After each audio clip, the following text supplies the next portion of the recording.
जी, मुफ्ती साहब नमस्कार, मैं एक हिंदू हूँ जी। और मेरा आपसे क्वेश्चन है कि हिंदू होने के नाते मैं मूर्ति पूजा करता हूँ, तो अकॉर्डिंग टू इस्लाम अ, मेरा क्या होगा? मतलब क्या मरने के बाद क्या होगा? या अकॉर्डिंग टू इस्लाम मैं क्या हूँ?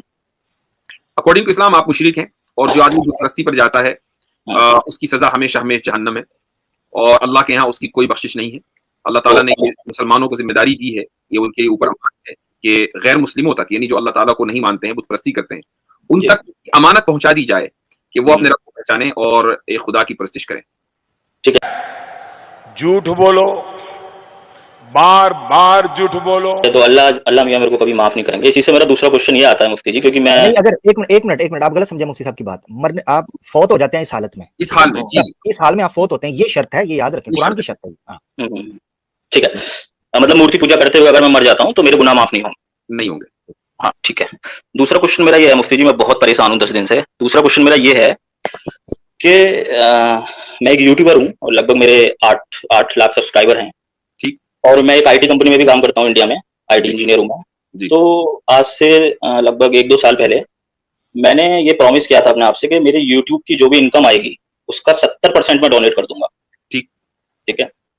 तो उस 70% में ये हुआ मुफ्ती साहब कि मेरे घर पर जहाँ पे मैं रहता हूँ, मैं नोएडा में रहता हूँ, जी, तो मेरे यहाँ पे जो मेड आती है, मतलब जो जी, काम करने वाली आती हैं, वो जी, मुस्लिम हैं। ठीक, तो मैं अपनी इनकम का लगभग 50% मतलब 8 जी, लाख सब्सक्राइबर से आप जान सकते हैं, जी, तो लगभग 40 टू 50% मैं उस फैमिली को दे देता हूँ क्योंकि वो बहुत गरीब हैं ठीक है, और मेरे घर पे वो काम करने आती हैं, तो उनकी मैंने एक सैलरी फिक्स कर रखी है। उनके जो एक शायद उनकी लड़की है, एक छोटा लड़का है, तो उनके जी, लिए भी मैं उनके पढ़ाई के लिए भी मैं खर्चा उनको देता रहता हूँ। ठीक, तो मैं जो ये काम कर रहा हूँ, ये मुस्लिम फैमिली को मैं इतना सपोर्ट कर रहा हूँ, इससे पहले भी एक कोलकाता की मुस्लिम थी, वो मेरे यहाँ पे काम करती थी। ठीक। तो ये जो मैं काम कर रहा हूँ, तो इसका मेरा कोई सवाब नहीं मिलेगा मुझे। आप क्या काम करते हैं कुणाल साहब? यानी जॉब आपकी क्या है? आईटी आपने बताया जी, आईटी है? जी, आईटी में काम करता हूँ, आईटी में अच्छा, और मेरा एक यूट्यूब चैनल भी है, जिस पे लगभग 8 लाख सब्सक्राइबर्स हैं मेरे। क्या है तो मैं मकसद अपना यूट्यूब चैनल का?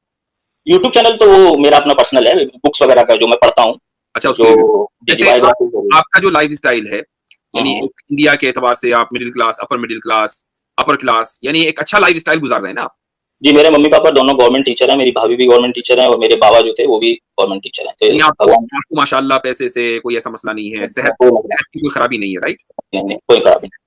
हाँ, तो तो मेरा मुफ्ती साहब क्वेश्चन ये है कि मैं मुस्लिम मैं फैमिली को इसका सपोर्ट जवाब कर देने रहा लगा हूँ। हूँ। मेरा मेरा जवाब सुन लीजिए। देखिए, जी। जो गैर मुस्लिम हज़रात हुँ, जो खुदा को नहीं मानते हैं हुँ, और दिल के बड़े अच्छे होते हैं, जैसे आप हैं। हुँ, आप एक मुस्लिम फैमिली की मदद कर रहे हैं, गैर मुस्लिमों की भी मदद करते हैं। हुँ, तो आपकी ज़िंदगी में बहुत सारी जो खुशियाँ हैं, जो आसानियाँ हैं, जो आसाइशें हैं, वो दरअसल इसी मदद के नतीजे में हैं। अल्लाह ताला जो है, उसने कुरान करीम में जगह-जगह, अहादीस में रसूलुल्लाह सल्लल्लाहु अलैहि वसल्लम की ज़बानी जगह-जगह ये बात है कि गैर मुस्लिमों को उनके किए का बदला इस दुनिया में मिलता है। बहुत सी चीज़ें ऐसी हो सकती होंगी, मसलन रिसेशन आया जगह-जगह, आपकी जॉब जा सकती होगी लेकिन नहीं गई।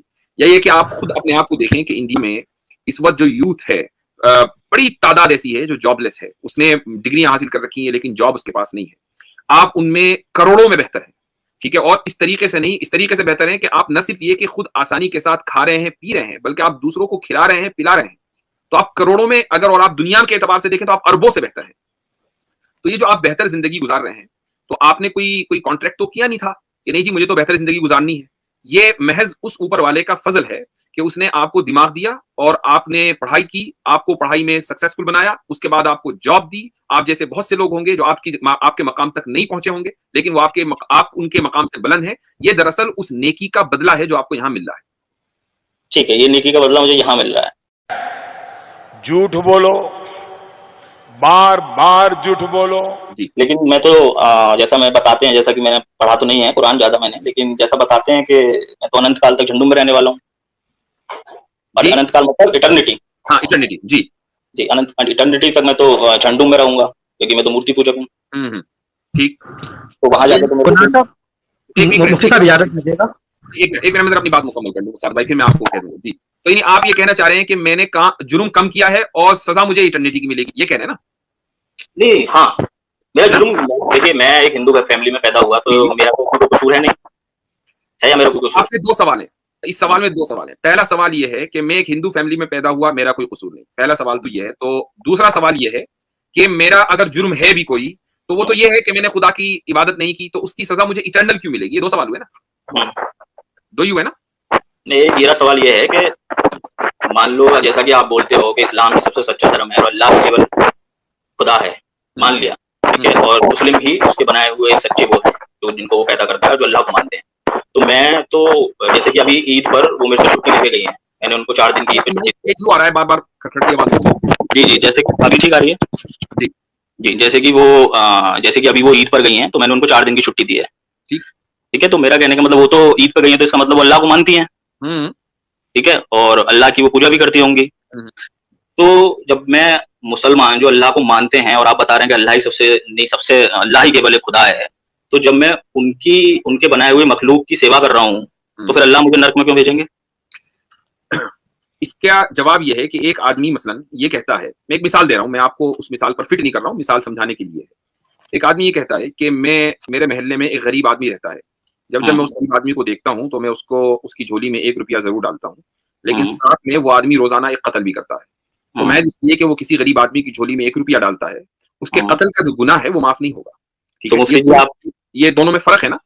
तो इसी तरीके से एक आदमी अगर किसी मुसलमान की या गैर मुस्लिम की या किसी भी गरीब आदमी की, चाहे वो मजहब से रिलेटेड हो या ना हो, उसकी मदद करता है, तो ठीक है, अच्छा काम है।